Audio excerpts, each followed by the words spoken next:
Muy agradecida de verdad a la organización del curso de Dirección Técnica de Obra, que se le dé un espacio al tema de la higiene y seguridad, al tema de la prevención de los riesgos en el trabajo, en esta industria tan particular que es la industria de la construcción. Mucho del aprendizaje que yo he podido ir haciendo a lo largo del tiempo, aparte de la parte académica, de la cuestión de la información y formación a través de libros, proviene también de una actividad que no nombró en la presentación Enrique, que es ser inspectora del Ministerio de Trabajo de la parte de salud y seguridad en el trabajo. El área se llama CIMAT, que quiere decir Condiciones y Medio Ambiente del Trabajo, y desde el año 94 con algunos recreos, porque tuve algunas otras actividades vinculadas también a la higiene y seguridad, pero fuera de esta área, soy inspectora de esta disciplina. O sea que mucho de la experiencia y de todo parte de ver situaciones, de ver hechos, de ver qué sé yo, desde siniestros, accidentes con consecuencias leves, con consecuencias graves en el ámbito de la construcción de la provincia de Córdoba, que me ha brindado la posibilidad de enriquecerme con todo eso. ¿Se escucha bien? ¿Se escucha muy fuerte? Yo con el micrófono es como que no tengo experiencia. Ustedes saben que es más que todo para la gente que está siguiendo en forma virtual el curso, si no yo preferiría hablar a los gritos acá. Así que, bueno, quienes han participado en otras oportunidades, como por ejemplo en el curso de preventores, seguramente van a encontrar algunos temas que ya los conocen y todos, así que va a servir a modo de repaso, pero en estas cosas creo que nunca está de más ir profundizando, ¿no? Para hablar del tema de salud y seguridad en el trabajo, lo primero que tenemos que hacer es ponernos de acuerdo en un par de conceptos, o sea, de qué quiere decir salud, por ejemplo. Hay una definición que es de la Organización Mundial de la Salud, referentes todas estas organizaciones con participación de todos los países miembros que adhieren, que a partir del año 46, que coincide nada más y nada menos con el final de la Segunda Guerra Mundial, donde el saldo de la guerra, bueno, determinaba que más allá de que hubiera ganadores o perdedores de la guerra por las cuestiones políticas que se definieron, en realidad perdieron todos, porque todos los países quedaron con muertos, por supuesto, lesionados, dañados por la guerra, y no solo en la parte física, todos los mutilados, todas las personas que quedaron gravemente disminuidas físicamente, sino en las cuestiones psicológicas. Y que esos impactos que habían recibido tanto en lo físico como en lo psicológico tenían una gran incidencia en su desenvolvimiento social, en su inserción social a la vuelta del frente de batalla. Entonces la Organización Mundial de la Salud amplía la definición original que tenía de salud, que era ausencia de enfermedad, o sea, como decir, bueno, la luz es la ausencia de oscuridad, era una cosa simple y por el contrario, digamos, la definición, y elabora una definición mucho más amplia, mucho más abarcativa, que involucra los tres estamentos. Y lo define como que la salud no es mera ausencia de enfermedad, sino también un óptimo estado de bienestar físico, mental y social. Y ahí involucra todas estas tres dimensiones que realmente hacen al ser humano, no solamente la parte física para hablar de estar sano o estar enfermo. Completa la definición diciendo la salud no es algo que se posea como un bien, sino una forma de funcionar en armonía con el medio. ¿El medio qué es? Trabajo, ocio, forma de vida en general. No solamente significa verse libre de dolores o enfermedades, sino también con la libertad para desarrollar y mantener las capacidades funcionales. O sea, una definición súper ambiciosa, pero que realmente refleja lo que es sentirse bien, lo que es estar en armonía con el medio en el que uno se desempeña, ¿verdad? Entonces, en definitiva, esto de que es un equilibrio inestable, la salud, podemos estar en una curva que represente este estado que va variando permanentemente, porque son muchos los factores que inciden en el que estar sano y estar enfermo en sus dos extremos son los límites del mismo concepto, donde la salud plena quizás no existe nunca, pero sería el estado óptimo de equilibrio de todas las capacidades de las personas, y estar enfermo con su mínima, digamos, posibilidad, que es hasta la muerte, serían los dos extremos de este mismo concepto. En definitiva, este estado de salud depende de un montón de factores. La vivienda, la alimentación, la atención de la salud, el acceso a la atención de la salud, la recreación, las condiciones económicas y, por supuesto, el trabajo. Entonces ahí la Organización Mundial de la Salud, en otro informe técnico posterior, define y determina que como el medio ambiente del trabajo es una parte importante de la vida de las personas, también depende la salud de las condiciones de trabajo. Y queda como un postulado, teniendo en cuenta que con suerte, ustedes se van a reír y me van a decir si tienen más o menos que eso, todos tenemos un tercio de la vida afectado a trabajar, porque teóricamente son 8 horas para el trabajo, 8 horas para el esparcimiento y 8 horas para el descanso. En realidad creo que la mayoría trabajamos 16 horas, no nos esparcimos y con suerte descansamos 8 horas, o sea que más de la mitad de la vida la estamos exponiendo a las condiciones en las que trabajamos. Nosotros tenemos trabajos como profesionales seguramente con una carga mental importante, con las responsabilidades que asumimos, con el trajín que nos lleva a ir de un lugar a otro, pero hay otros trabajadores que en realidad tienen trabajos con mayor esfuerzo físico, con mayor desarrollo de actividades que producen un desgaste físico, como quizás puede ser el obrero de la construcción, donde lo que pone es menos cabeza en una de esas, la mayoría no tienen posibilidades de definir criterios, pero sí un fuerte esfuerzo físico. Y todo eso seguramente va a influir en las condiciones en las que desarrolle su trabajo y las condiciones que él tendrá de vida, de salud o no, de acuerdo a las mejores posibilidades que se brinden en este ambiente de trabajo. ¿Se va entendiendo? ¿Están de acuerdo con el concepto?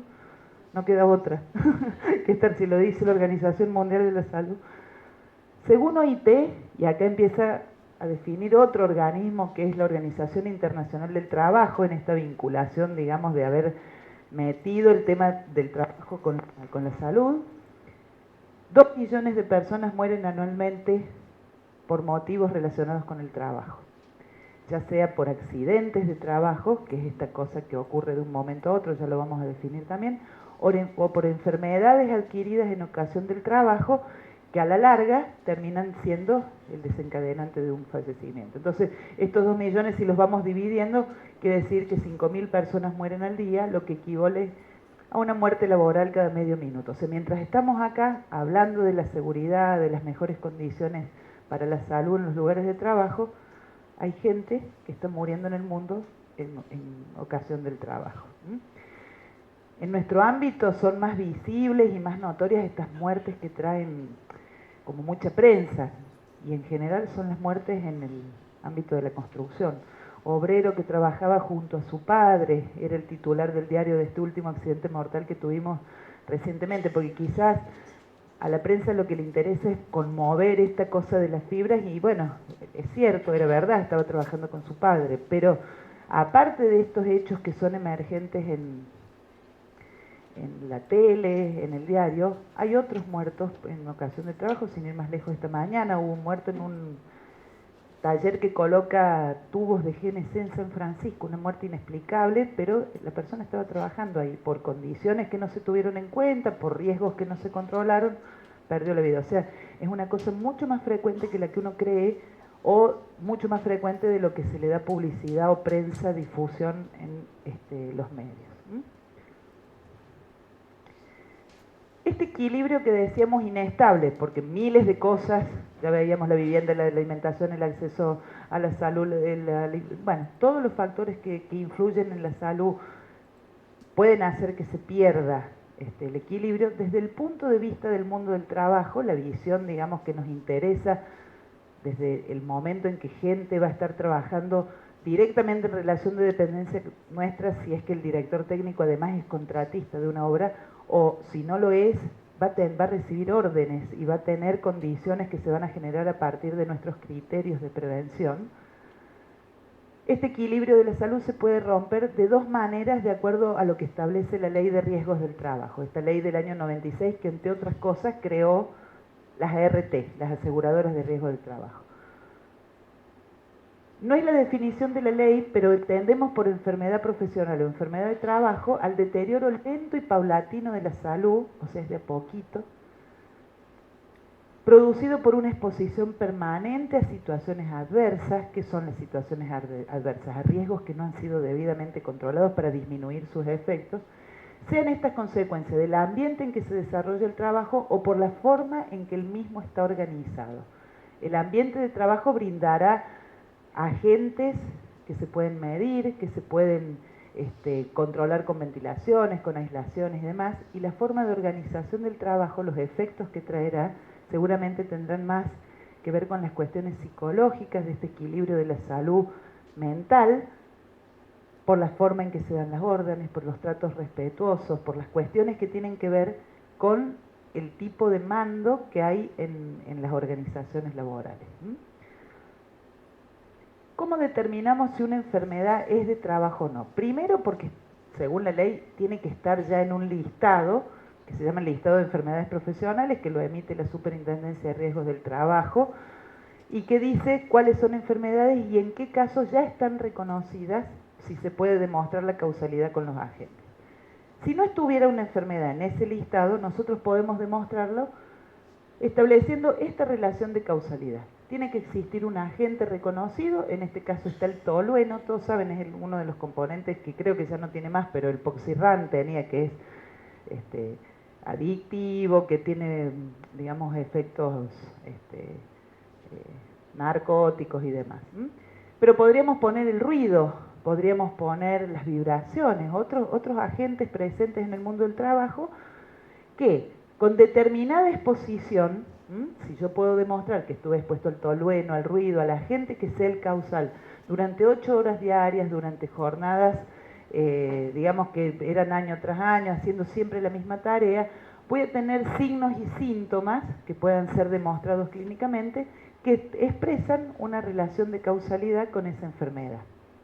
Entonces, si yo, por ejemplo, trabajé puliendo pisos de madera con estas máquinas que hacen mucho ruido sin ningún tipo de protección auditiva, es muy probable que lentamente, paulatinamente haya ido perdiendo la capacidad de escuchar, y en realidad me di cuenta cuando en mi casa me empezaron a decir, baja el tele, que está muy fuerte, o cuando tenés que empezar a pedir que te repitan las preguntas porque no escuchas bien qué te están diciendo. Ese punto en el que ya empiezan a pasar estas cosas es el momento en que ya el daño está producido. Si nosotros sabemos que estamos trabajando o que nuestros trabajadores están desempeñándose en medios ambientes de trabajo donde existe la exposición a algún riesgo, habrá medidas correctivas, medidas de control de ese riesgo que se puedan implementar para evitar ese tipo de daño. La exposición al tolueno, por ejemplo, va a traer signos y síntomas determinados que se pueden detectar con los estudios clínicos y todo eso, que serán afecciones del sistema nervioso central, afecciones al hígado, y que pudiendo demostrar esa relación de causalidad, va a ser determinado como enfermedad de trabajo. ¿Qué diferencia tiene que una enfermedad sea de trabajo o no sea de trabajo?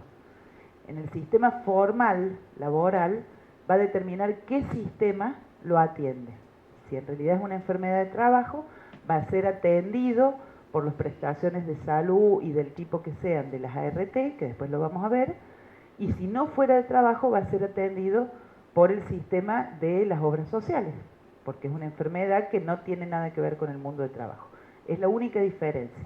Ahora, en todo este gran universo de los trabajadores no registrados da exactamente lo mismo que la enfermedad sea de trabajo o sea de carácter inculpable, que se llama, porque ha sido adquirida en otro ámbito que no es el de trabajo, porque en definitiva va a terminar recayendo en la salud pública, que es la que finalmente atiende todo el tipo de enfermedades, incluso de siniestros. ¿Se entiende todo esto? Entonces vamos a ir hablando siempre del deber ser, de lo que corresponde de acuerdo a la normativa, que es la cobertura de este tipo de siniestros, ya sean enfermedades o accidentes, de los trabajadores registrados, es decir, que tienen su RT.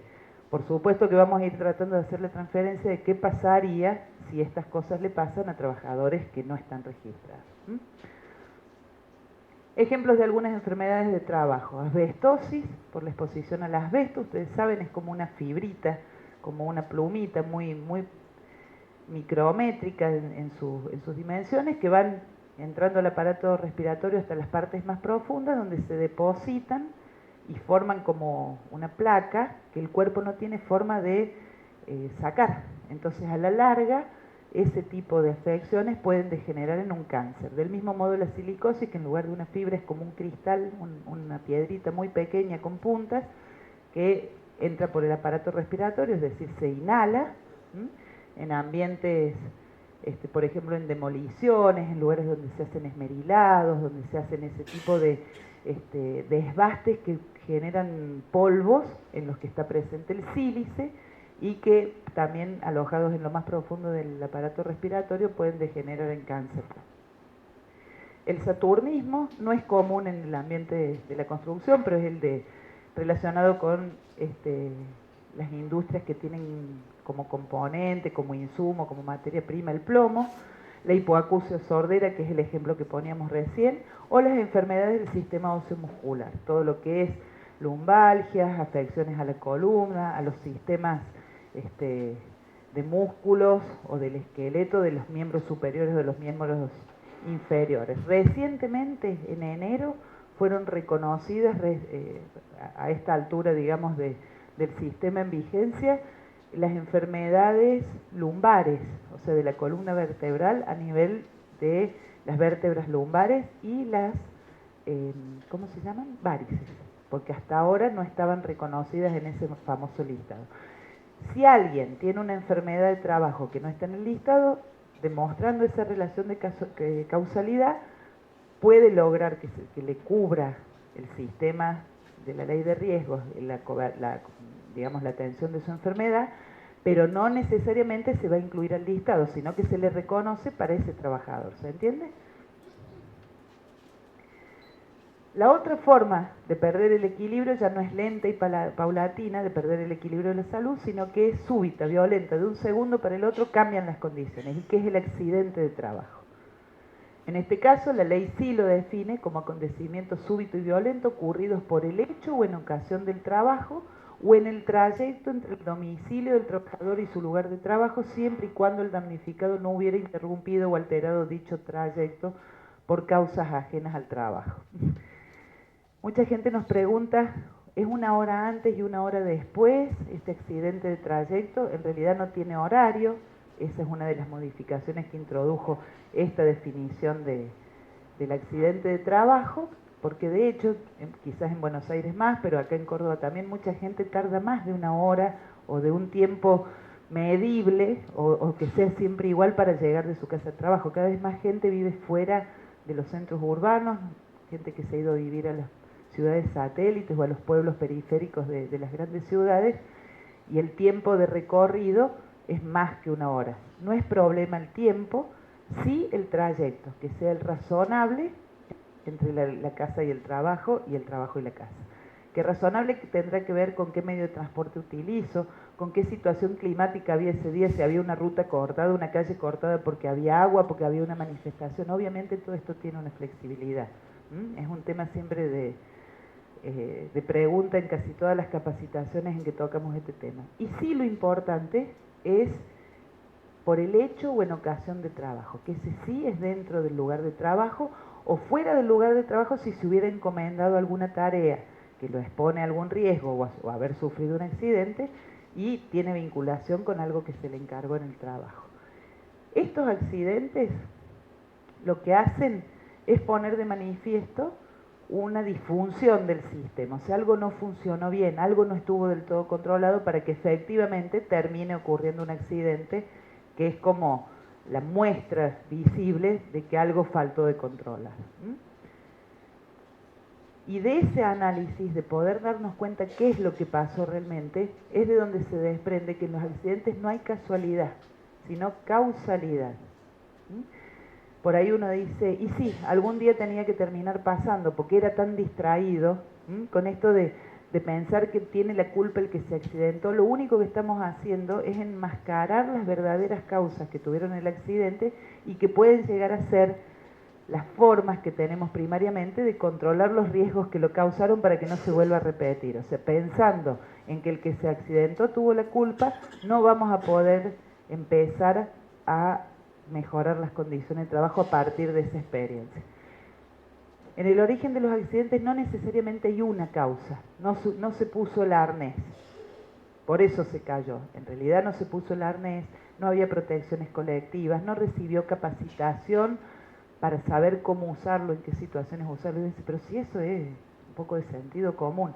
Y en realidad hay cosas que no las podemos dejar libradas, ni a la buena voluntad, ni al sentido común, ni al criterio de resolución. A veces el trabajador no tiene herramientas suficientes para tener ese criterio de saber cómo, cuándo y en qué oportunidad usar un elemento de protección. Y esa es la responsabilidad primariamente del empleador, o sea, de quien es el patrón, el que toma estos empleados bajo su responsabilidad, y que en conjunto con el responsable de higiene y seguridad, con todo el mundo que se genera alrededor del control de los riesgos, se deberá ir trabajando desde la capacitación, el control, la supervisión y la provisión de los elementos necesarios para hacer seguridad.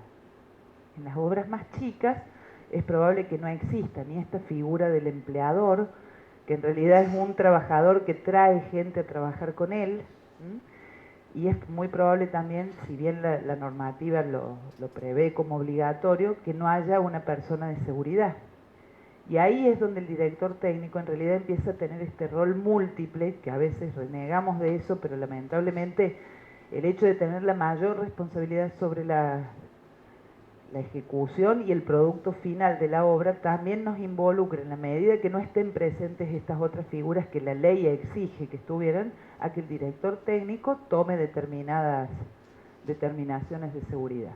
Entonces, desde la prevención, poder mejorar las situaciones de riesgo para evitar que ocurra el accidente. Ahora, si ocurriera un accidente, poder analizar estas situaciones para ver de qué modo se pueden mejorar las condiciones para evitar que se repita un accidente con las mismas características. ¿Se entiende?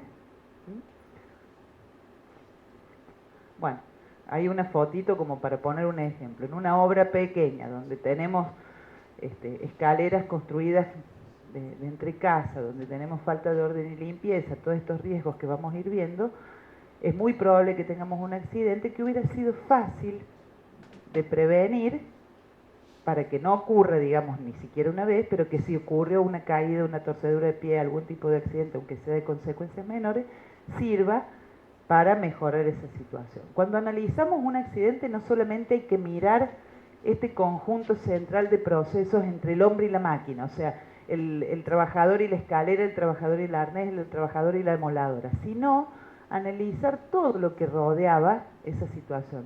Si había buena iluminación, si había mucho ruido que hacía perder la concentración, si había otro tipo de contaminantes que en una de esas podían haber irritado, qué sé yo, los ojos y no ver bien, la temperatura, si hacía mucho calor, si ese día hacía mucho frío, que hacía perder la destreza en los movimientos, qué tipo de organización de trabajo, quién dio la orden, qué explicaciones se dio para dar el trabajo. Dependerá en cada caso todos los elementos que hay que tener en cuenta para analizar que ocurra un accidente. Entonces, no quedarnos solamente, primero, en que fue obra del destino el accidente, y Dios no nos ayudó esta vez, o gracias a Dios no tuvimos nunca accidente. En realidad, no puede ser librado a que una fuerza superior lo controle. Y tampoco al núcleo central del trabajador con su equipo, su herramienta, su máquina o su situación de trabajo, sino tener en cuenta para un análisis más amplio todo. De todo esto, permanentemente estamos mencionando que para que no hubiera ocurrido el accidente, para que no se hubiera enfermado el trabajador, tendríamos que haber hecho prevención. ¿Qué es prevenir? ¿Quién me ayuda? Prevenir, ver venir desde antes, prever, ver antes, anticiparse a lo que va a pasar. Poder hacer prevención, poder adoptar medidas de prevención, solamente puede tener punto de partida en el conocimiento. No nos podemos cuidar de lo que no conocemos. Si no conocemos cuál es el riesgo, a lo mejor intuitivamente podemos tener la sensación de que hay un peligro, como que asusta hacer alguna cosa, pero en realidad es el conocimiento el que da la posibilidad de efectuar acciones verdaderas de prevención para evitar los riesgos. En una oportunidad que llegamos con una inspección del Ministerio cuando había ocurrido un accidente mortal en una obra, el encargado de la obra no era un profesional, era esta persona estratégica que hay en una obra, que es el que maneja tanto la recepción de materiales, el tema del personal, el rendimiento y demás.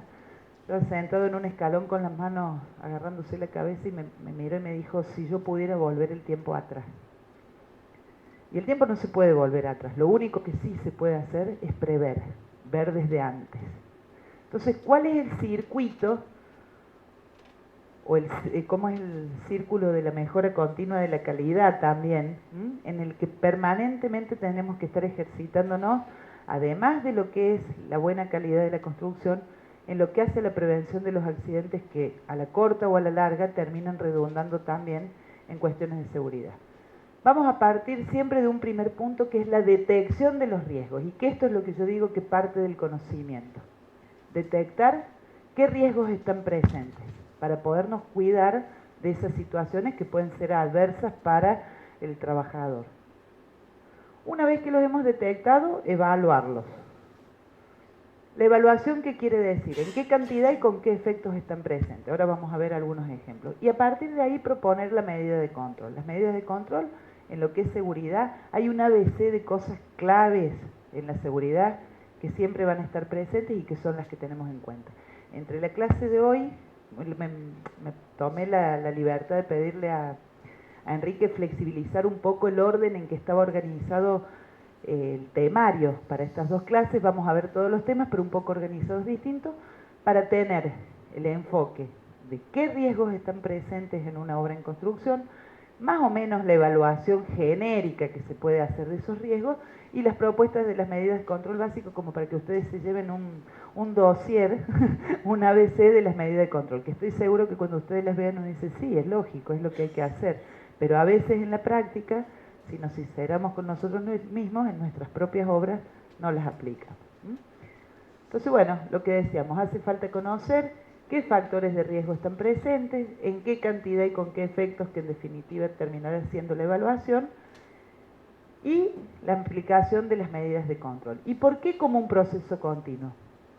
En todos los casos, en todos los lugares de trabajo, cada vez que se aplica una medida de control después de haber hecho esta acción, digamos, circular de la acción preventiva, hay que volverlos a evaluar, porque lo que yo propuse como medida de control puede no estar controlando del todo un riesgo, o puede haber generado un nuevo riesgo la medida de control que yo adopté.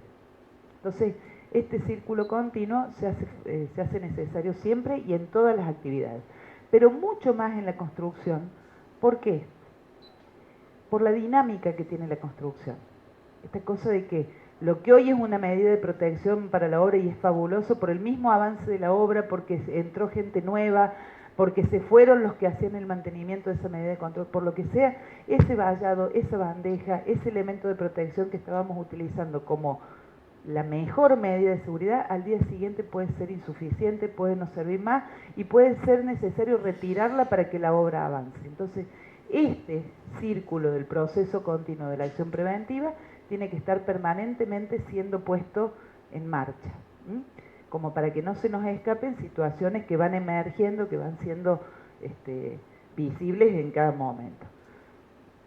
Dentro de lo que son las formas básicas de control, hay como una escalerita que empieza con la forma principal de control, que es la eliminación. O sea, bueno, vamos a tomar de vuelta el ruido como ejemplo de un factor de riesgo que puede dañar la salud de los trabajadores. Tenemos un ruido, se percibe como molesto, como que realmente está perturbando el ambiente de trabajo, con todos los efectos que esto tiene, desde el riesgo a perder la audición, pero además la falta de concentración, la dificultad en la comunicación con los trabajadores. Lo primero que tenemos que hacer es determinar de dónde viene ese ruido, cuál es el origen.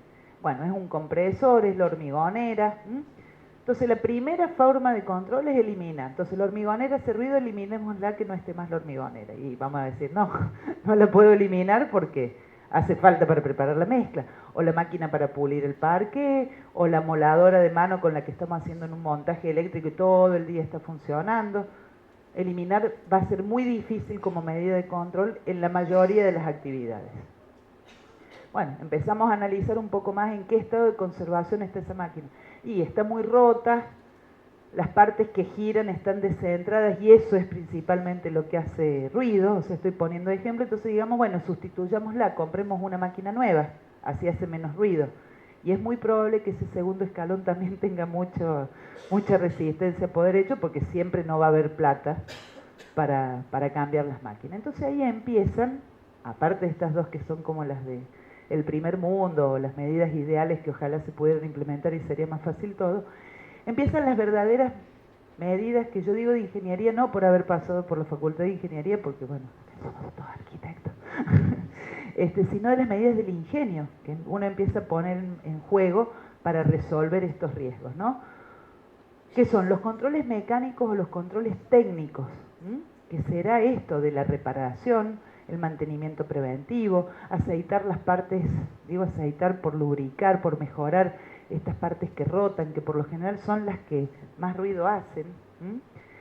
A veces los ruidos provienen de pisos que están rotos y que las máquinas, los equipos que se van desplazando por esos solados rotos, pam, pam, van pegando y van haciendo ruido, el mantenimiento de los pisos, de este análisis general que decíamos de la situación de riesgo. Todos esos son controles técnicos, controles mecánicos, mantenimiento, mejoras, reparaciones, colocación de protecciones a las partes que giran, a las partes que rotan, ya los vamos a ir viendo, aislaciones, por ejemplo, si hay un compresor, como decíamos que hace mucho ruido, poderle poner una carcasa aislante que va a mejorar lo que es la propagación, al revés, va a impedir lo que es la propagación del ruido en el medio ambiente del trabajo, alejar los equipos que son generadores de ruidos, y si realmente hace falta que alguna persona quede operando ese tipo de máquinas, será solo ese el expuesto y no todos los que comparten un lugar de trabajo, a lo mejor sin tener nada que ver con este equipo, esta máquina que es generadora de ruido. Si pese a haber aplicado todos esos controles mecánicos o de la destreza técnica, seguimos teniendo un nivel de ruido importante que lo podemos medir, podemos saber qué cantidad de decibeles tenemos en el lugar de trabajo, aparece lo que son los controles administrativos. ¿Qué son los controles administrativos? Por ejemplo, la rotación del personal. Si hay un puesto de trabajo que es generador de muchos ruidos y sí o sí tiene que haber una persona al pie de esa máquina, en lugar de tenerlo 8 o 10 horas trabajando a la misma persona, reduciré el tiempo de exposición rotando al personal. Y no quiere decir que el que estuvo a la mañana trabajó 4 horas y se va a la casa. No, se va a otro puesto que tenga menos nivel de ruido, para mejorar, en el caso de ese trabajador, lo que es la posibilidad de contraer una enfermedad de trabajo como sería la hipoacusia. Y recién ahí, después de haber cumplido todos estos pasos en esta secuencia, tratando de hacer las máximas posibilidades para mejorar las condiciones, aparece la provisión y el uso de los elementos de protección personal, que será, en el caso de los ruidos, los protectores auditivos. Si yo, como única medida de control de riesgo, entrego un protector auditivo en un lugar donde hay mucho ruido, en realidad me estoy perdiendo la posibilidad de mejorar verdaderamente el lugar de trabajo, de mejorar las condiciones de trabajo.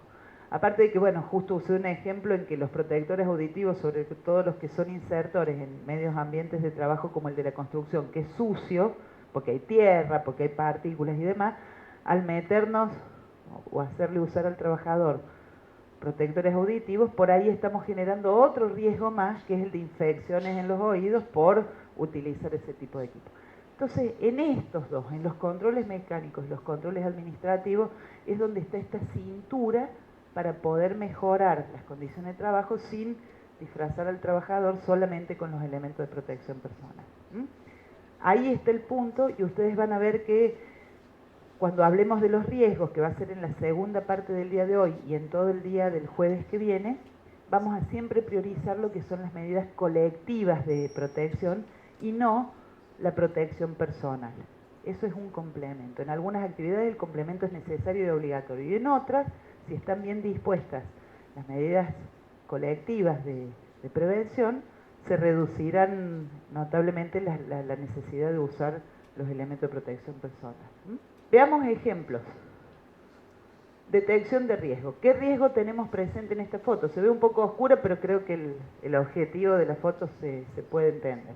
Falta de orden y limpieza. Se ve que han desencofrado, tenemos madera. Estas son fotos trucadas, en la vida real nunca encontramos situaciones como estas. Bueno, donde tenemos falta de orden y limpieza, ¿cierto? Hay maderas, esas maderas seguramente tienen clavos, aunque no los estamos viendo en la foto, nosotros sabemos que esas maderas si han sido encofrados seguramente han quedado con clavos para cualquier lado. ¿Qué riesgos se van a desprender de esta falta de orden y limpieza? Y mínimamente tropiezos, resbalones, torceduras de pie, que no le van a ocasionar la muerte a nadie, pero en una vez ese tipo que se doble el pie, después no viene 3 días, 5 días a la obra. Y si yo lo necesito, y es una persona a la que yo he formado, o he tenido la suerte de conseguir una persona que sabe trabajar bien porque se ha formado en otro lado, voy a notar la falta de esa persona, me va a producir un retraso en la obra, lo voy a tener que reemplazar por otro que no necesariamente está preparado igual. O sea que, más allá de que no es para salir en un diario porque alguien se dobló un pie y nos está acusando de alguna falta, sí nos va a producir un perjuicio en lo que es el avance de la obra. Pinchazos, a lo que se suma, que si tengo clavos en maderas así y encima nadie tiene calzado de seguridad que tiene la suela esta reforzada como para poder resistir en parte un pinchazo, voy a tener una lesión en los pies, que es una de las partes del cuerpo más difíciles de cicatrizar. Los pies siempre tardan más las heridas. Y tengo riesgo de caídas. En primer lugar, caídas a nivel. ¿Qué quiere decir a nivel? Que no me voy a caer de 2 pisos. Me voy a resbalar y me voy a caer ahí mismo. Que a veces son golpes importantes, pero seguramente tampoco pasarán a mayores. Pero ¿qué pasa si la caída se produce encima, en un borde de estos, donde en la foto al menos se ve que no hay ningún tipo de protección? Y ya la caída tonta, que pasa a ser el motivo de risa durante días, y dijo, oh, se tropezó, se cayó, pasa a ser una caída con diferencia de nivel. Y este tropiezo y este resbalón por la falta de orden y limpieza termina siendo contribuyente, la falta de orden y limpieza, a una caída de un borde de losa sin proteger.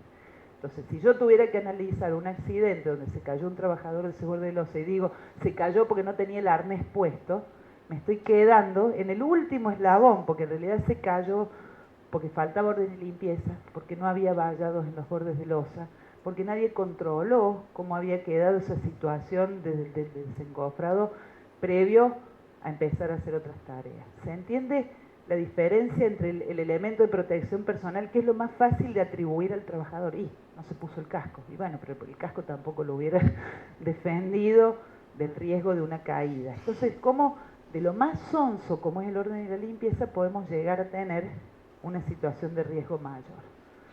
Bueno, esta segunda filmina era un poco esto, en qué cantidad y con qué efectos. Y los efectos pueden ser desde la caída mínima, el tropiezo, la dobladura de pie, o efectos mayores. Eso sería una forma rápida, sin matriz, sin nada, de estar evaluando la importancia de este riesgo de falta de orden y limpieza. ¿Cuáles serían las medidas de control?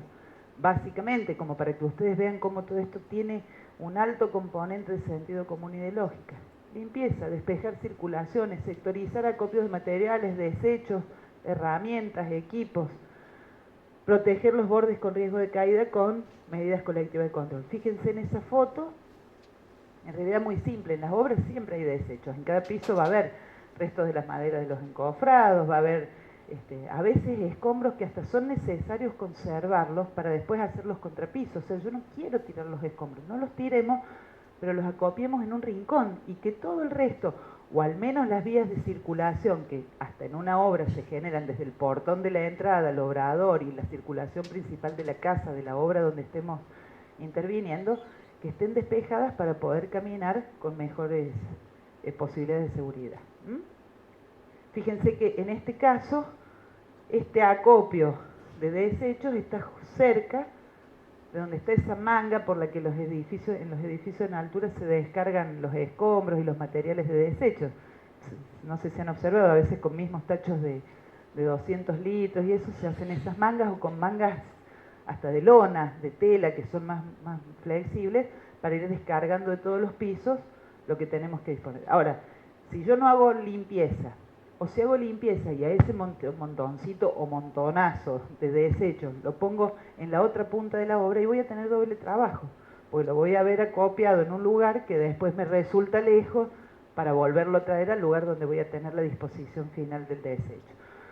Lo mismo en la planta baja de una obra, cuando yo tengo todos los escombros o los hierros retorcidos, las maderas rotas y demás en el fondo de la obra. Y cuando venga el contenedor, ¿a dónde lo van a poner? En la entrada de la obra. Si yo desde el principio pienso en la entrada de la obra, yo tengo que dejar un lugar que me sirva para poner estos desechos, estos elementos que van a estar al toque del contenedor cuando venga, voy a estar ahorrando tiempo, voy a estar ahorrando esfuerzo, sobre esfuerzos físicos del que va a cargar el contenedor con todo eso, si lo tiene que traer desde el fondo o si lo tiene ahí al lado, y en definitiva, todas estas medidas van a redundar en un mejor rendimiento de todos, de los materiales de las horas hombre en la obra. ¿Qué otro riesgo tenemos? Por ejemplo, ya los vamos a ver en más detalle, muchas de las cosas que estoy diciendo me estoy adelantando a lo que vamos a ver después. Instalación eléctrica deficiente, con el consecuente riesgo eléctrico, desde cableados por todas partes, cables pelados, cables atados con nylon, yapados, ¿no? Así como si fueran prolongadores de fato en casa, hasta tableros que no necesariamente tienen la mejor disposición de aislación, no tienen tapa para proteger. Entonces en todo esto tenemos un riesgo eléctrico, ya sea por el contacto, por la electrocución o las derivaciones que tenga, como un chispazo que sea origen de un incendio o demás. Perdón. ¿En qué cantidad y con qué efectos? Y dependerá del tamaño de la obra, de la extensión con todo el cableado. En definitiva, ahí tengo un riesgo presente, inminente. Cualquiera que toque una parte activa, una parte viva de esta instalación, puede tener un riesgo de electrocución. ¿Con qué efectos? Y hasta la muerte, dependiendo del recorrido que haga la electricidad, eso también ya lo vamos a ver. ¿Qué medida de control yo tendría que aplicar ahí? Mejorar esa instalación eléctrica. Poner un tablero con un gabinete, tener los cables debidamente colgados. No son medidas grosas, no son medidas de alto costo, sino en muchos casos de organización y que van a redundar en una mejora en la condición general de la obra.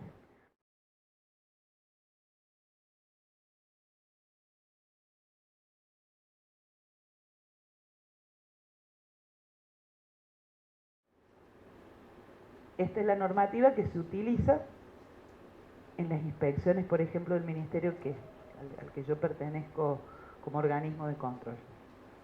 ¿Qué son las normas? ¿Qué es una norma? Las normas, en charlas que hemos tenido con gente como ustedes, a veces trabajadores, a veces gerentes de empresas, hemos tenido alguna oportunidad, nos fueron contestando estas cosas. Una norma es algo que debe ser o debe hacerse, una regla que se debe seguir. Por ahí ustedes han tenido en mente algunas de estas definiciones. Una pauta a la que se debe ajustar la conducta, las tareas o las actividades. Un mandato para que alguien pueda comportarse de determinada manera. Este es como bien autoritario, ¿no? Según la Real Academia Española, que puede ser una fuente, digamos, de definiciones de todo, es una regla que debe seguirse porque debe ajustarse a las conductas, tareas o actividades. Lo que es normativa, en general no hay que tomarlo de manera aislada, sino entender este entramado de que una ley depende de otra y cómo va construyendo lo que se debe hacer o lo que se debe cumplir. ¿Qué conductas regulan las leyes? Que regulan lo que está permitido, lo que está autorizado, para lo que uno está obligado y definitivamente lo que está prohibido. Prohibido matar. Entonces, en definitiva, ese es uno de los preceptos, digamos, de los códigos. Pero en general, permitido estacionar, permitido usar el teléfono o prohibido. Por defecto son estas cuestiones. Fíjense que estas normas o estas reglas de las que estamos hablando, en algunos casos son leyes, son ordenanzas y están escritas, y en otros casos son normas de convivencia. En ningún lugar está escrito, dice, yo cuando entro a un lugar tengo que saludar y decir buen día. Pero está aceptado socialmente que esa es una norma que habla de las buenas, digamos, la buena educación de las personas, ¿no? Entonces, en esto de las normas también tenemos mucho que interpretar de lo que son usos y costumbres, aparte de lo que es obligatorio de cumplir. Acá vemos la normativa de referencia. CISO quiere decir salud y seguridad ocupacional, o sea, es lo que tiene que ver con la higiene y seguridad en el trabajo. Son las distintas formas de nombrar esto mismo. Salud e higiene son sinónimos. En realidad, la diosa Higios griega era la diosa de la salud. De ahí a que viene que la higiene, en realidad, cuando mi mamá iba a la escuela, yo ya no, si bien fui a la escuela bastante antes que ustedes, pero la materia esta que se llama protección de la salud, o prevención de la salud o algo así, se llamaba higiene antes, porque tiene que ver directamente con la salud. Entonces, CISO es salud y seguridad ocupacional. OIT, que es la Organización Internacional del Trabajo, tiene referencias de todo lo que es prevención de enfermedades y de accidentes, que se expresan a través de convenios. Ustedes saben que OIT en Ginebra se reúnen una vez por año todos los países miembros a través de 3 representaciones. La representación del Estado, o sea, van los gobiernos, los ministerios de trabajo de cada país, los sectores empresariales a través de sus cámaras y los sectores de trabajadores a través de sus confederaciones de trabajo. Y ahí se debaten cuestiones de trabajo en general, en los que una de las ramas es la prevención de accidentes y enfermedades de trabajo. De los resultados de esas reuniones anuales salen convenios, los convenios de OIT. Al ser país miembro Argentina, forma parte de las opiniones de estos convenios, pero para que tengan valor en nuestro país y ser de aplicación obligatoria, tienen que ser ratificados por ley. Una vez que se ratifican por ley, son de cumplimiento obligatorio. Como verán, los que están escritos ahí, uno es de 1925, uno de 1934, re viejo. 47, bueno, en el 74 los más recientes. En muchos casos, darle fuerza de ley a estos convenios internacionales, donde hay parámetros de países quizás con mayor desarrollo que el nuestro, en lo que es no solo salud y seguridad, sino en lo que es desarrollo tecnológico para la producción y demás, implicaría elevar los estándares de una manera que serían de difícil cumplimiento. O sea, de a poco se van incorporando estos convenios donde se establecen pautas bastante importantes para mejorar las condiciones de seguridad. Esto como referencias internacionales. También tenemos la Declaración Sociolaboral del Mercosur. Creo que la historia nos va llevando a que, bueno, esta integración de los países del Cono Sur, que con las adhesiones de algunos países más, van generando algunas posibilidades de intercambios laborales, sobre todo en lo que es industria. Y en un artículo de este consenso tripartito de los países miembros, tripartito de vuelta, porque es el Estado, los empleadores y los trabajadores. Por eso están siempre esas 3 partes, que son las partes interesadas en el trabajo. En un artículo de este consenso de la Declaración Sociolaboral del Mercosur, habla de que todo trabajador tiene derecho a ejercer sus actividades en un ambiente sano y seguro, que preserve su salud física y mental y estimule su desarrollo y desempeño profesional. O sea que ya es un tema instalado también en la región. Para interpretar la normativa nuestra vamos a hacer un breve repaso del secundario. A mí no me lo habían dado, a mí me sirvió cuando me enseñaron esto. La organización política de nuestro país es representativa, republicana y federal. Representativa porque el pueblo gobierna a través de sus representantes que ha elegido en las urnas, en las elecciones. Republicana, ¿por qué? ¿Alguien se anima a decirlo mientras yo tomo un traguito de agua? ¿Qué hace que nosotros seamos una república y no otro tipo de organización política? El hecho que esté dividido en 3 poderes, exactamente. Estar dividido en 3 poderes, que son poder ejecutivo, poder legislativo y poder judicial, hace que sea republicana y federal por la autonomía de las provincias.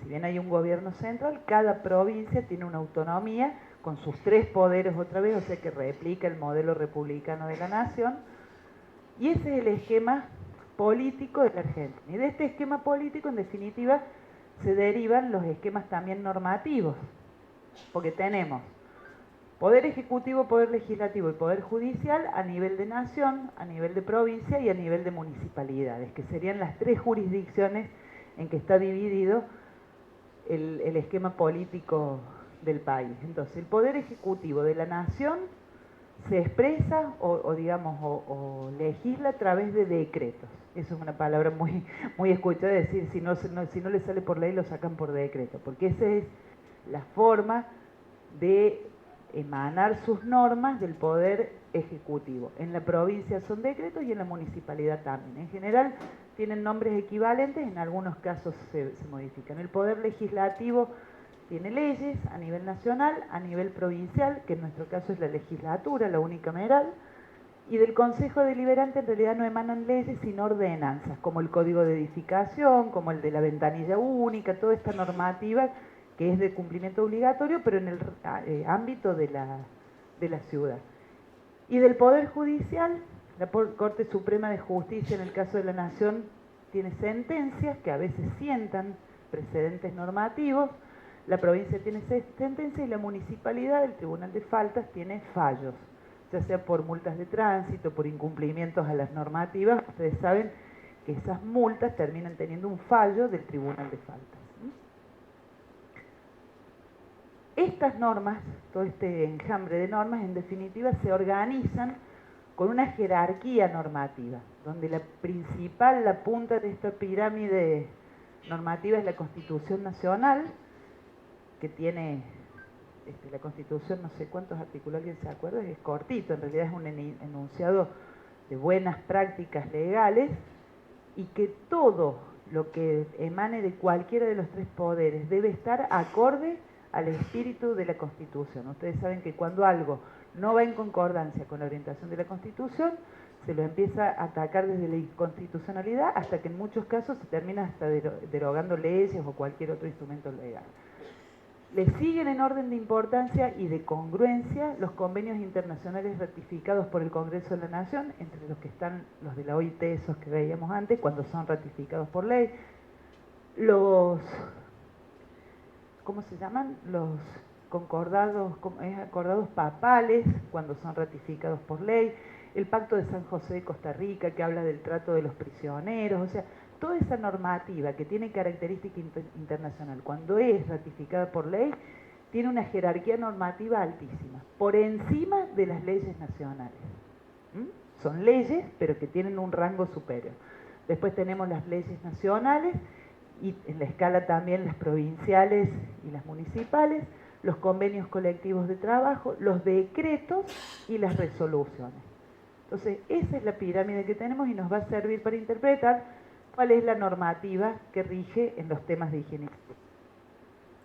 Bueno, la Constitución habla en el artículo 14 bis, que es el que tiene relacionado con el trabajo, de que en sus diversas formas el trabajador gozará de protección de las leyes que asegurarán condiciones dignas y equitativas de labor, jornada limitada, descanso, vacaciones pagadas, retribución justa, y sigue con todos los derechos de los trabajadores, pero que en uno de los primeros lugares están las condiciones dignas y equitativas de labor. Lo digno es lo que trae salud, trae promoción, trae progreso, y no por el contrario deterioro de las posibilidades de concreción.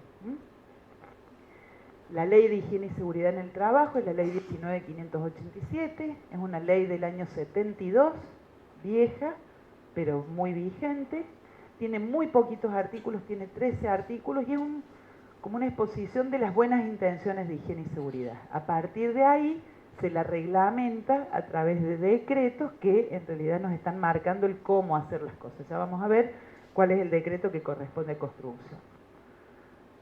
La Ley de Higiene y Seguridad del año 72, en el año 79 se reglamentó por el decreto 351, que durante muchos años fue el único, ahora se reserva industria, comercio y servicios, porque en el año 96 el decreto reglamentario de la Ley de Higiene y Seguridad, exclusivamente destinado al ambiente de la construcción, al medio ambiente de la construcción, fue el primero, fue el que inauguró esto de tener normativas particulares por rama de actividad. Este decreto original que servía para todas las actividades no contemplaba, por ejemplo, andamios, escaleras, cosas que en el ámbito de la construcción eran absolutamente frecuentes y comunes. Entonces se determinó que qué era mejor, o completar este decreto 351 con lo que le faltaba, o hacer un reglamento específico de la higiene y seguridad en la construcción. Y eso fue lo que se hizo. Y en el año 96, en concordancia con el lanzamiento de la Ley de Riesgos de Trabajo, que es la que, entre otras cosas, crea las RT, sale de la construcción. Y se va en ese sentido. En el año 97 el de la actividad rural, en el 2003 el de la televisión por cable, minería, se está trabajando sobre la reglamentación específica para frigoríficos, porque efectivamente cada actividad tiene sus particularidades a tener en cuenta. La ley de riesgos del trabajo tiene como objetivos prevenir y reducir los riesgos, las enfermedades de trabajo, reparar los daños derivados de accidentes de trabajo. Fíjense que en los objetivos está primero prevenir y después, si a pesar de todas las medidas de prevención ocurrió el accidente o la enfermedad, reparar los daños derivados de accidentes y enfermedades. Promover la recalificación y la reubicación de los trabajadores damnificados, o sea, alguien que se ha accidentado, que ha perdido las capacidades para hacer lo que venía haciendo. En los objetivos de esta ley es previsto reubicarlos dentro de una misma empresa. Eso es más fácil en las empresas grandes. Obviamente en las empresas chicas no tenés mucho plan B para reubicar, pero hay que tenerlo en cuenta.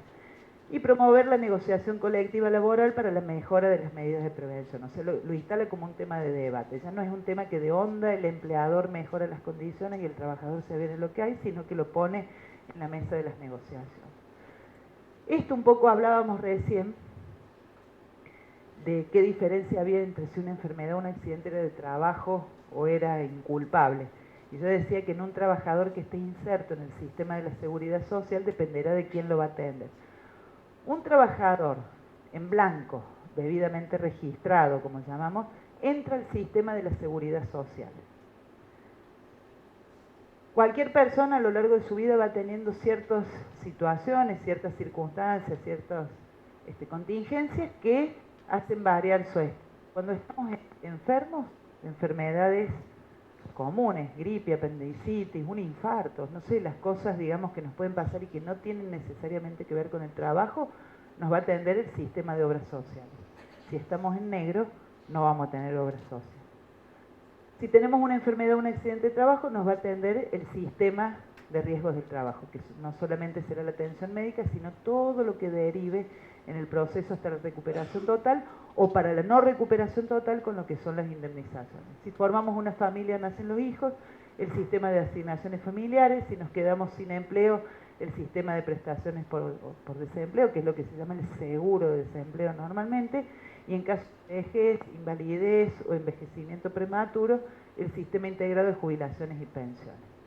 La importancia para nosotros como trabajadores, para los trabajadores que estén, digamos, a disposición nuestra de entrar en este sistema es que verdaderamente se tiene una cobertura integral de todo. En la mayoría de los casos de las obras chicas nos vamos a encontrar con gente que no está inserto en ninguno de estos sistemas y por eso planteábamos que cualquier contingencia de trabajo, enfermedades o accidentes, en definitiva, ¿dónde van a recaer? En la salud pública. Van a terminar siendo el hospital de urgencia, el Córdoba, clínicas, para buscar esa atención médica necesaria. Bueno, derechos y obligaciones de las partes, de los trabajadores, desempeñarse en un medio ambiente saludable de trabajo, cumplir con las normas de salud y seguridad, o sea, tienen el derecho a tener un lugar seguro y saludable, pero sí la obligación de cumplir con las normas, recibir de su empleador la información y capacitación para prevenir los riesgos del trabajo, participar en las acciones preventivas. La participación es un derecho, pero es una obligación también. Cuando hay capacitación, cuando hay que tomar decisiones en que se le da la oportunidad de tener opinión, no solo es hacer uso de un derecho, sino que se transforma en una obligación. Comunicar al empleador cualquier hecho de riesgo en su puesto de trabajo, cumplir con la realización de los exámenes médicos. Todos estos son derechos y obligaciones cruzadas de los trabajadores.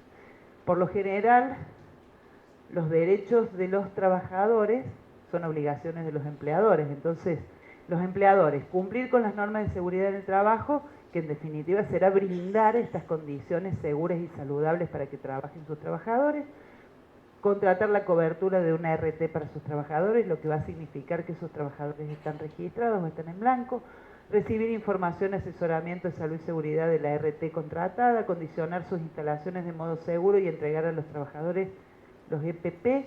EPP es una sigla que se usa bastante en salud y seguridad en el trabajo, que son elementos de protección personal, este último escalón de las medidas de control. Facilitar tiempos y espacios para facilitar a sus trabajadores. Todos estos son los derechos y obligaciones que están en la ley de riesgos de trabajo. Y de las ART, promover la prevención. En esto me voy a detener solo una frase. Hasta el año 96, las empresas o las compañías aseguradoras en realidad estaban solo para reparar el daño, como son los seguros de accidentes personales también, que es como el seguro del auto, como el seguro de la casa. Uno paga y si alguna vez tiene un siniestro, va a recibir la cobertura. El espíritu con que originalmente se crearon las RT a través de esta ley de riesgos de trabajo fue que tuvieran una participación activa en lo que es la prevención, para que no sean meras compañías de reparación de riesgos, sino que por el contrario, o adicionalmente, digamos, no por el contrario, colaboren como un puntal más de la prevención. Por eso las ART tienen la obligación de hacer visitas a los lugares de trabajo donde tienen personal asegurado, sea una obra en construcción, sea una oficina, sea un comercio. Cuando hay personal asegurado, la ART, con una frecuencia que determinará el análisis de los riesgos presentes, tiene obligación de colaborar con la prevención. Desempeñar un rol activo en la promoción de la salud, denunciar a la superintendencia los incumplimientos de sus asegurados y reparar, por supuesto, los daños que sufren los trabajadores en ocasión del trabajo. ¿Cómo repara los daños la RT? En el caso de haber sufrido un accidente o una enfermedad de trabajo, un trabajador asegurado por una RT va a tener que dar prestaciones de dos tipos. Por un lado, lo que se llaman prestaciones en especie, que suena como mal. Las prestaciones en especie son las que el trabajador damnificado no va a tener la plata en su mano, sino que en realidad va a recibir la prestación, que será la asistencia médico-farmacéutica, prótesis y ortopedia, rehabilitación, todo lo que es quirúrgico, recalificación profesional y ojalá que no el servicio funerario. Esas son las prestaciones de la RT que se dan como servicio, no como dinero. ¿Y dónde aparece la prestación dineraria? Cuando hay una incapacidad, paga la indemnización, el sistema de riesgo del trabajo a través de la RT que corresponde al trabajador, o la indemnización por muerte. Y hay una más que no está escrita ahí, que es el pago de los salarios de los trabajadores, o del trabajador, ojalá que no sean en plural, del trabajador siniestrado, ya sea por una enfermedad de trabajo o por un accidente, a partir del día 11 de la baja laboral. O sea, si hay un trabajador que ha sufrido un accidente que le impide reintegrarse al trabajo por varios días, los primeros 10 días están a cargo del empleador, sigue pagando el salario el empleador, el jornal, y a partir del día 11, lo que nos estaría hablando de un accidente de mayor gravedad, porque estar 11 días o más sin reintegrarse al trabajo, esos jornales corren por cuenta de la RT. Normalmente en la práctica lo que se hace es que el empleador, el patrón los paga y después la RT se los reintegra. ¿Se entiende? Entonces si ustedes se fijan, en realidad, en el mejor de los casos de tener cuadrillas de trabajadores que estén en blanco y que tengan su RT, tampoco desliga de todas las obligaciones, porque la mayoría de los accidentes que vamos a tener en una obra, que serían los aceptables, entre comillas, queda feo decir que un accidente es aceptable, pero los accidentes, digamos, que son propios de una actividad tan dinámica como la construcción, son accidentes de menos de 10 días de baja. Entonces, más allá de la atención médica que corresponda, los remedios, en realidad el salario lo va a seguir afrontando el empleador, que este sería un motivo más para hacer prevención cuando tenemos personal a nuestro cargo, porque la mayoría de los siniestros van a terminar siendo absorbidos en lo que hace a los jornales por el propio empleador. Los accidentes más graves, además de seguir cubriendo siempre todo esto que corresponde, recién van a ser cubiertos los salarios a partir del día 10. Yendo ahora, y con esto estamos terminando esta parte, digamos, legal, vamos a hablar un poquito de qué incluye la normativa específica de higiene y seguridad en la construcción. Con este reglamento especial que en el año 96 se hizo para la construcción. Que les cuento que las bases de este decreto salieron de Córdoba, que para ese entonces ya tenía lo que se llamaba la tripartita de la construcción, que reunía al Estado, a los empleadores y a los trabajadores los empleadores representados por la Cámara de la Construcción y los trabajadores a través de UOCRA, donde se armó lo que se llamó el Programa Provincial para el Mejoramiento de las Condiciones de Trabajo de la Construcción, con una serie de resoluciones que iban aprobando estas pautas básicas de prevención de riesgos. Ese programa provincial se tomó como punto de partida para la elaboración de este decreto 911 del año 96, que es como un manual. Yo no me lo llevaría para leerlo en las vacaciones, seguro que no, pero van a ver cómo está estructurado, que eventualmente es un buen material de consulta cuando uno tiene dudas de cómo proteger o de cuál sería la medida mínima que yo tengo que adoptar para tal tarea, porque es como un manual realmente, un reglamento que va por puntos bien determinados. O sea que dentro de todo de lo que es ley, es llevadero para leerlo porque tiene un alto contenido técnico, que para nosotros como técnicos nos resulta más interesante que leer leyes. Y está complementado o sigue teniendo, digamos, relación con otras normas. Este es un decreto, se acuerdan que la escala normativa venía primero la ley, después los decretos y después las resoluciones. ¿Sí? La resolución 231, 51, 35, esas que están mencionadas ahí, terminan de encuadrar algunas situaciones que van siendo cada vez más particulares, por eso requirieron de normativa complementaria. Veamos qué partes tiene el decreto 911, como para que ustedes lo pueden bajar por internet, imprimirlo o comprar esos libritos, no porque yo le haga propaganda a la editorial de La Cañada, que creo que ya ni existe, pero por ahí estos libritos, como ya vienen encuadernados, hasta son más piolas para poderlos tener y no perderlos como las hojas sueltas que uno imprime, pero como sea, está accesible en la web. El capítulo 1 habla de las disposiciones generales, ámbito de aplicación, que es en todas las obras en construcción de toda la República Argentina. No distingue si es obra grande, obra chica, un solo trabajador. En realidad la norma aplica para todos los lugares donde se trabaje en la actividad de la construcción. El alcance, bueno, sujetos obligados, empleadores, trabajadores, todos. Y los derechos y obligaciones de las partes que tienen concordancia con esto que leíamos, las obligaciones de los trabajadores, las obligaciones de los empleadores. El artículo segundo, que es el alcance, define lo que es obra para este decreto. ¿Qué dice? Se incluye en el concepto de obra de construcción a todo trabajo de ingeniería y arquitectura realizado sobre inmuebles, propios o de terceros. No, pero si es mi casa por ahí, cuando dice la gente, cuando está pasando algo que está poniendo en manifiesto un accidente o algo.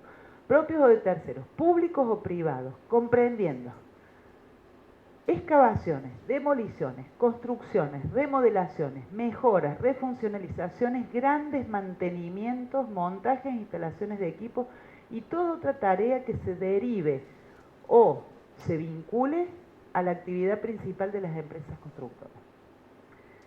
Es un ámbito totalmente amplio, en algunos casos hasta ilimitado, digamos, sobre todo por algunas cosas.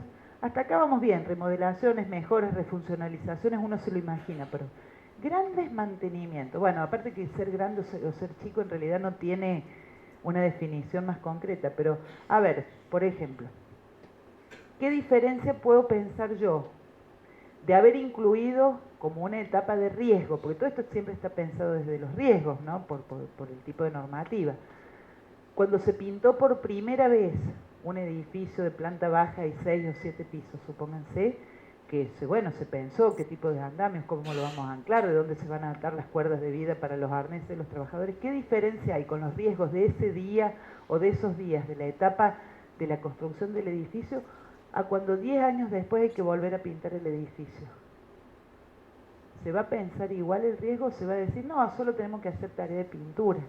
Y en realidad el riesgo de caída, el riesgo de tener un andamio que no esté debidamente armado, de que los trabajadores no tengan sus elementos, en una de esas, en ese momento, no se dimensiona. Grandes mantenimientos, recambiar las lámparas de esta sala. No, eso no debe ser grande. Uno piensa si acá, a lo sumo subido en una escalerita baja, en una silla, llegamos para cambiar los tubos. Pero ¿qué pasa cuando hay que cambiar las luminarias en estos galpones de plantas industriales donde hay alturas importantes? ¿Será un gran mantenimiento eso? Bueno, deja abierto, pero ¿cuál es la idea acá? El criterio de la percepción del riesgo, del reconocimiento de las situaciones de riesgo, ¿no? teniendo en cuenta de que la normativa lo abarca a todos. Capítulo 2, prestaciones de medicina de trabajo, de higiene y seguridad, donde habla de quiénes pueden hacer higiene y seguridad en las obras en construcción. Ese es un tema muy consultado y muy preguntado por los colegas acá en el colegio, desde el momento en que existe la incumbencia número 20, reconocida por el Ministerio de Educación de la Nación, para los arquitectos, que dice que tenemos la incumbencia, la competencia para gestionar, ejercer, bueno, da una serie de verbos, digamos, como acciones, de la higiene y seguridad en las obras de arquitectura.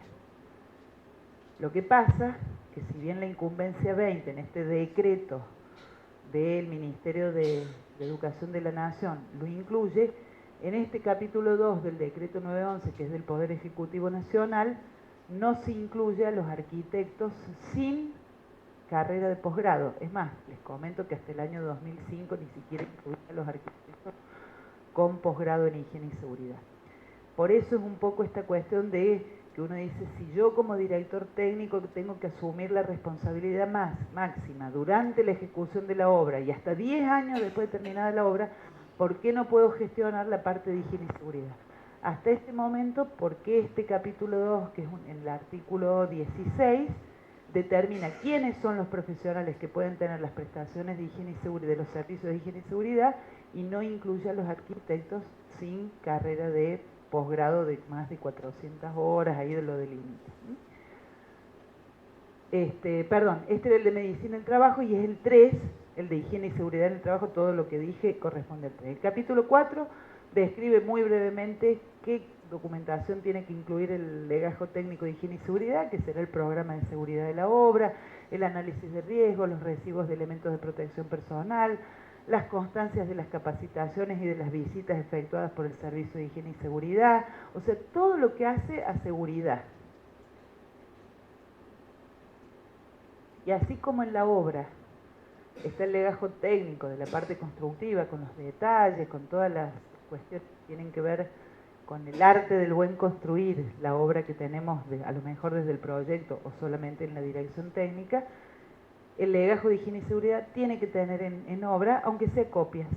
Si estarán los originales en otro lugar por una cuestión de que no se manchen, de que no se pierden, tiene que estar presente en la obra.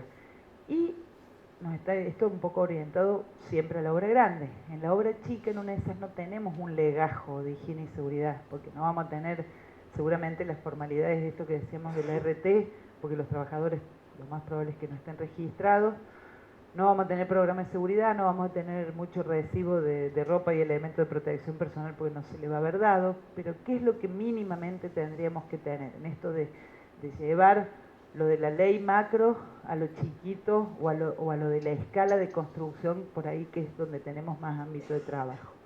Un libro de obra que cada vez se elabora menos, o sea, se dedica menos tiempo a eso, las formas de comunicación digital han un poco reemplazado al libro de obra, a la forma de, digamos, de encomendar tareas de este modo, pero hemos acordado en esto de, acá mismo en el colegio, ¿no?, de reunir y decir qué defensa tiene un arquitecto con toda esta responsabilidad que le cae encima cuando tiene un accidente en su obra. ¿Cuál es la diferencia para poder demostrar a un juez? Pues mientras no pasa nada está todo bien, mientras no pasa nada no hay nada que demostrarle a nadie y te llevas bien con todos, ¿viste? Pero si llegara a pasar algo cuando todo el mundo se empieza a lavar las manos, ese libro de obra debería ser el que contiene las indicaciones que ha dado el profesional, tanto en las cuestiones técnicas, de indicaciones de cómo doblar los hierros, de dónde disponer algunos elementos principales de la estructura, no sé, lo que corresponda, y también estas indicaciones de seguridad. Se indica armar el andamio con doble tablón como piso, algunas herramientas que nos vamos a poder llevar en estos 2 días que vamos a estar juntos. Se indica usar arnés con cuerda a punto fijo para trabajos en bordes con riesgos de caída, y no solo firmarlo de arquitecto, sino tratar de involucrar a alguno más, al que está desempeñando el rol de capataz, a los trabajadores que están más comprometidos con la continuidad de la obra, no estos tipos que van y vienen. ¿Qué va a demostrar eso? Que yo, arquitecto, no tuve desprecio por la vida, no los mandé a subirse al andamio mal armado, lo mismo para avanzar con la tarea. no fui negligente en lo que hace a la protección de la vida y la integridad psicofísica de las personas, sino que yo di las indicaciones y por algún motivo que fue más allá de eso, no se pudo concretar la medida de seguridad. Pero eso puede llegar a ser un atenuante, ¿sí?, para demostrar que sí me preocupé por las cuestiones que eran necesarias para preservar la vida y la salud de los trabajadores. Entonces, si bien ese libro de obra, que puede ser un cuadernito con duplicado, le decimos libro de obra porque en realidad tiene la formalidad por ahí de estar foliado para ver que no se han arrancado hojas, que no se han agregado hojas, firmado por el director técnico y por alguno más, como para mostrar que eso no se elaboró la noche antes del accidente, como para la noche después del accidente para poderle mostrar al juez, sino que ha sido una práctica que se vino llevando. No es el legajo técnico, pero puede llegar a ser un elemento útil, oportuno, en caso de tener que demostrar que, bueno, que no fui tan negligente con los temas de seguridad, sino que me preocupé y que me superó alguna situación. En definitiva, los seguros están pensados para una relación laboral en la que no hay dependencia, o sea, de un trabajador independiente que va a una empresa, desarrolla una tarea puntual y se va. Un trabajador que día tras día, mes tras mes, trabaja en un mismo lugar, en realidad tiene una relación de dependencia que es fácilmente demostrable, y ese seguro no sería el que corresponde a un trabajador en relación de dependencia debidamente registrado, o sea, que esté en blanco. Ahí está ese juego del reclamo posible de la relación de dependencia encubierta. Lo mismo el monotributista. Nos ha pasado como Ministerio de Trabajo de ir a algunas obras donde son todos monotributistas. En realidad el monotributo se comprende para algunas actividades como pueden ser los electricistas, que son dos hermanos a veces que van y suponete en la etapa de estructura van, ponen las cajas, tiran en la cañería y se van y no vuelven hasta dentro de 20 días a lo mejor a la obra. Y son dos personas, los dos son monotributistas. Ahora, que una cuadrilla de gente que hace albañilería de 10 tipos sean todos monotributistas, en realidad lo que se interpreta de eso es que hay uno que es más vivo, que es el que consigue el trabajo, el que cobra y reparte la plata y se queda con una parte mayor, y que ese, en la interpretación de la legislación laboral, es en realidad el empleador, que encubiertamente está pasando como un monotributista junto con todos sus otros monotributistas. Y en el riesgo que corre el director técnico en todo esto, cuando no hay un empleador visible, siempre estamos hablando de cuando pasa algo, cuando no pasa nada, no pasa nada, pero desde lo económico cuando pasa algo, hasta el accidente si hubiera que reparar, el arquitecto por lo general es la figura más visible en la obra. Entonces cuando un trabajador reclama algo o se accidenta o algo, ¿qué es lo primero que le pregunten? ¿Y vos para quién trabajas? Y para el arquitecto. ¿A vos quién te paga? El arquitecto, porque el viernes el que lleva la plata a la obra normalmente es el arquitecto, no es el comitente. Al comitente ni lo conocen, o lo conocen porque viene en un auto y para y controla con cara de serio, qué sé yo, pero en realidad el arquitecto es esta figura con responsabilidad, que le da el hecho de tener más conocimiento, que es más expuesta y más conocida por el trabajador.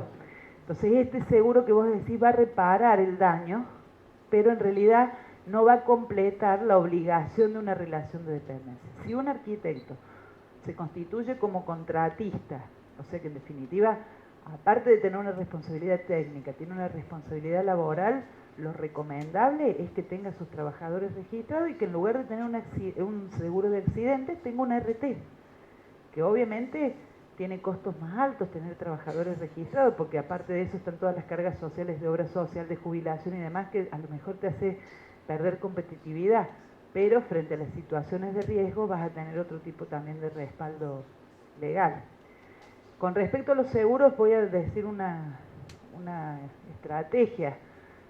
Lo que se suele hacer, si uno asegura trabajadores con estos seguros de accidentes personales o accidentes de trabajo, es que el asegurado sea el trabajador, pero que el beneficiario sea yo, el profesional o el comitente. ¿Por qué? Porque si el asegurado es el trabajador y el beneficiario es el trabajador y sufre un siniestro, él va a cobrar el seguro y puede reclamar por más a mí como director técnico, al propietario. Ahora, si el asegurado es el trabajador y sufre un siniestro, que en definitiva merece la cobertura de ese seguro, y el que lo cobra soy yo, director técnico, o el comitente, quien erija ese rol, y soy yo el que le doy la plata. Y le hago firmar un recibo. Puede reclamar más. En realidad depende también qué monto vos contrates de seguro.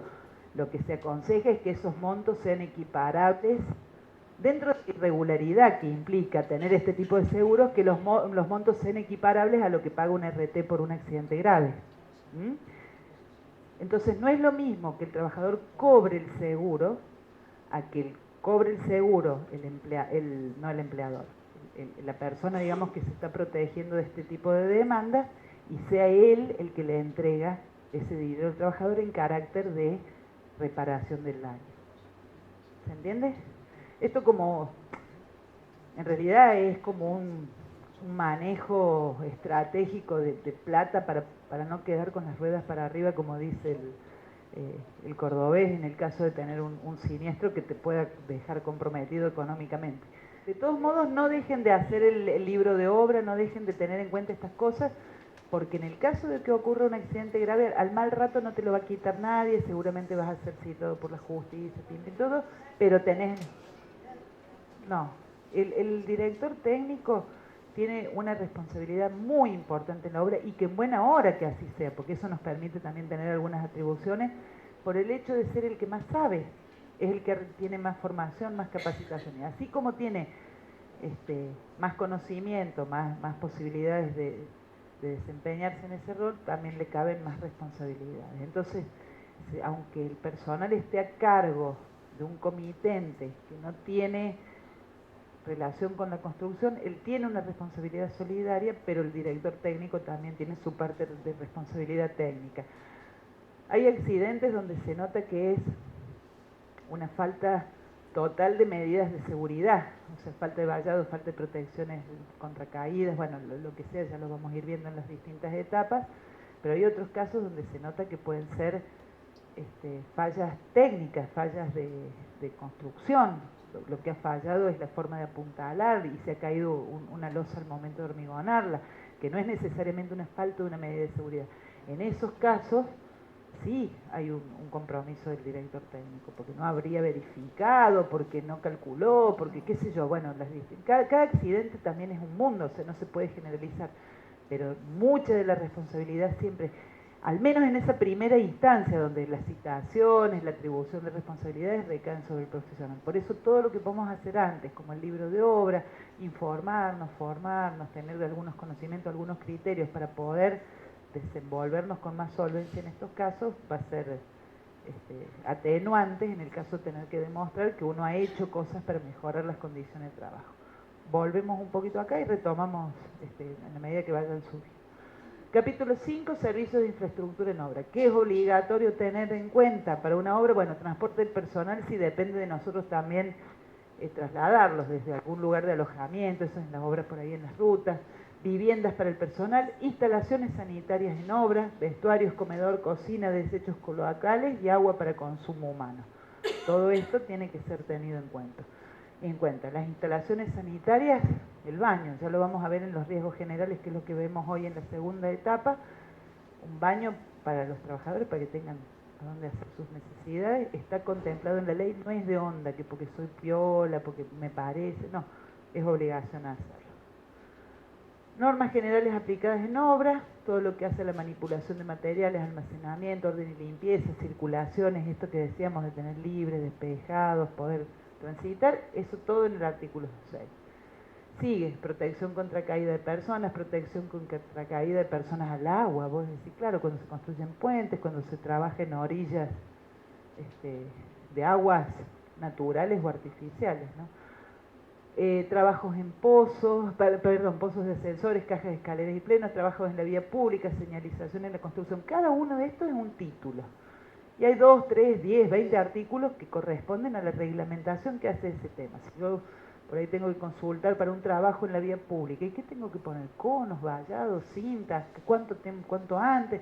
Y bueno, ahí voy a encontrar elementos de referencia como para tener en cuenta.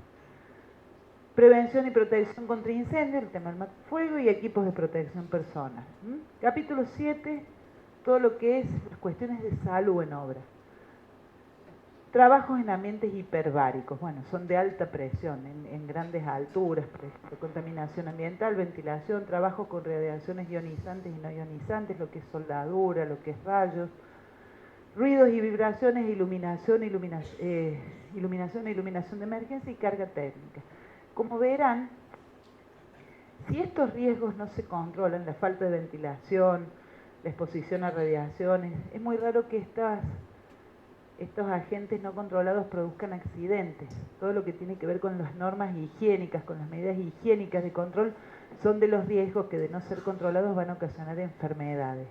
¿Mm? O sea, todo lo que es de higiene o de salud tiene que ver con las enfermedades de trabajo, y todo lo que es de seguridad tiene que ver con la prevención de accidentes en el trabajo. Normas de prevención en las distintas etapas de obra, el capítulo 8, trabajo de demolición, trabajos con explosivos, excavaciones y trabajos subterráneos, excavaciones, túneles, submuración, trabajos con pilotes y estracas, trabajos con hormigón, tuberías y bombas para el transporte de hormigón, trabajo con pinturas, preparación de superficie de aplicación. Como verán, esto ya es por etapas, ya no es con las generalidades de la obra, sino que puedo consultar cosas de acuerdo a la etapa de obra que necesite yo tener a mano. Capítulo 9, normas de prevención en las instalaciones y equipos. Sí, las máquinas para trabajar la madera, desde la sierra circular de banco, la sierra circular de mano, las protecciones, los casquetes, que ya lo vamos a ver. Herramientas de accionamiento manual, portátiles, herramientas eléctricas, o sea, bueno, todo lo que hace a estos equipos para trabajar.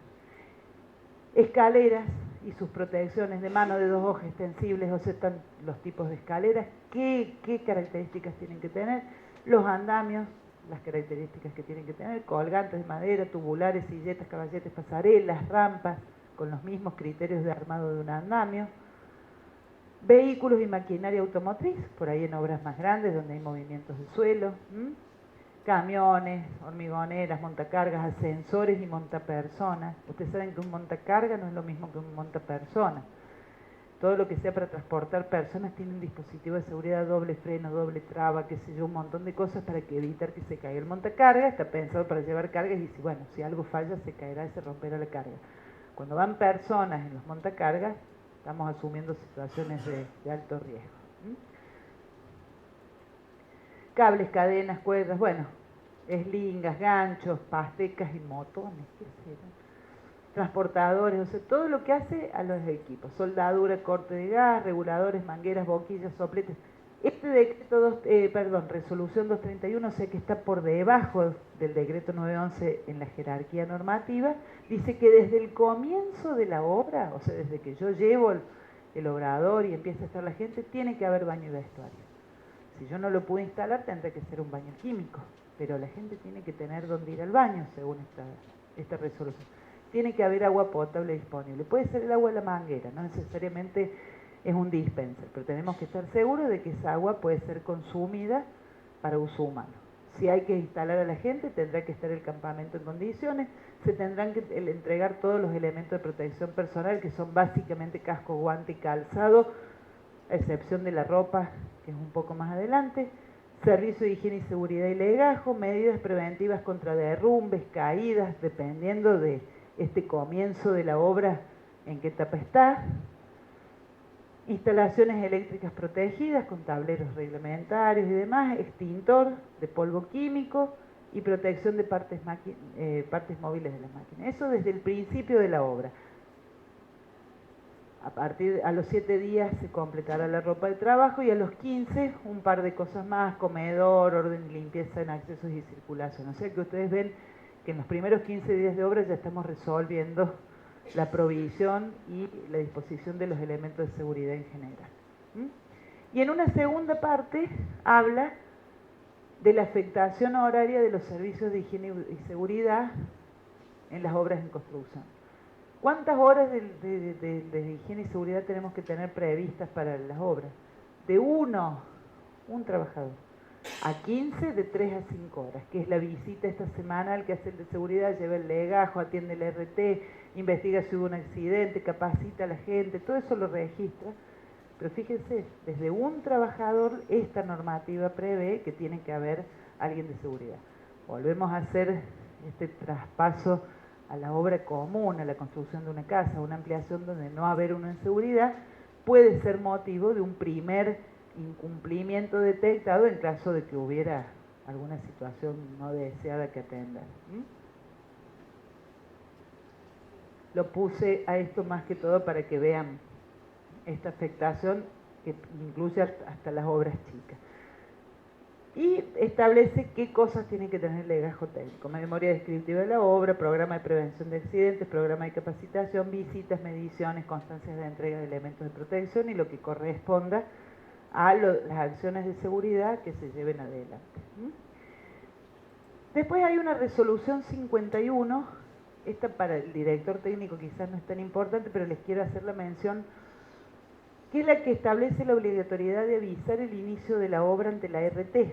Esto siempre pensando que tenemos trabajadores registrados en alguna RT. Y dice que todas las obras deben ser avisadas a la RT. Hay un formulario que tiene la RT para eso, para que la RT sepa que tiene trabajadores asegurados trabajando en determinado lugar. Pero además, dependiendo de las características de cada obra, deberá tener un programa de seguridad, que es este digamos, punto de partida del legajo técnico, donde se analiza qué riesgos están presentes por las tareas que se van a hacer y qué medidas de prevención vamos a implementar. ¿Qué obras tienen obligación de tener estos programas de seguridad? Las que tienen más de 1000 metros cuadrados, las que tienen más de 4 metros cuadrados de superficie, más de 4 metros de altura, tienen excavaciones, tienen demoliciones o proximidad a líneas de media o alta tensión. Si uno tiene una de esas características o más, tiene que, además de comunicar a la RT el inicio de la obra, tiene que tener el programa de seguridad.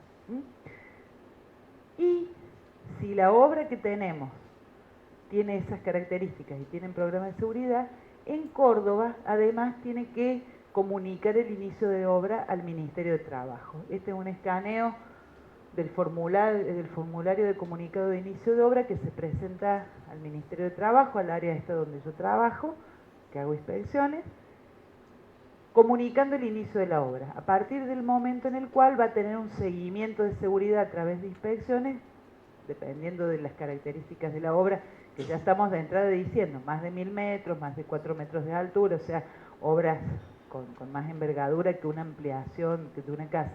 Es más, lo de los 4 metros, si ustedes se ponen a pensar, no es exactamente múltiplo de planta baja y un piso, pero en definitiva se lo interpreta como obras de una envergadura, con una intencionalidad, digamos, de negociación inmobiliaria y demás, que deben ser comunicadas.